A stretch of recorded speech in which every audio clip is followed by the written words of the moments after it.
कई दिहाइयों से, कई सदियों से, कई सालों से एक ही मंजर बार बार नजर आता है मकबूजा जम्मू कश्मीर की गलियों और सड़कों पे, और वो है अपने मासूमों का, अपने प्यारों का, अपने जवानों का खून बहता हुआ, उनकी लाशें बिखरी हुई, और अपनी माओ बहनों बुजुर्गों की आएं, सिसकियां, चीखें, पुकारें, जिससे आसमान भी फट जाता है और अर्श भी हिल जाता है, और उसके साथ साथ लम्हा बलम्हा बारूद और टेयर गैस शेलिंग की बदबू से जो सांस घुटता है कि ना जिंदा में ना मुर्दा में, और जो हमारी अजीम तरीन हुर्रियत की क़यादत है उसको हिंदुस्तान की कैंगरू कोर्ट्स में दहशतगर्द डिक्लेयर करना इस दुनिया का सबसे बड़ा अदलिया का मजाक है। बल्कि अदलिया का जो अदल का निज़ाम है पूरी दुनिया का, वो शर्मिंदा हो गया है। मगर इसको ललकारने के लिए यासीन साहब ही काफ़ी हैं, जिन्होंने पूरे निज़ाम को रिजेक्ट करके कहा कि हम कश्मीरी ज़िंदगी की भीख नहीं मांगेंगे, और अगर हमारा यही कसूर है कि हम आज़ादी चाहते हैं तो ये कसूर हम बार बार करेंगे।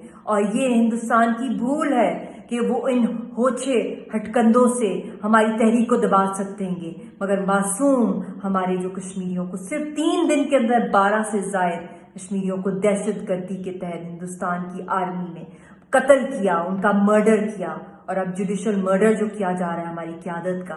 मैं दुनिया से पूछना चाहती हूँ कि क्या मजबूरी है, कि क्या वजह है जो इंटरनेशनल ऑर्गेनाइजेशन है ह्यूमन राइट्स की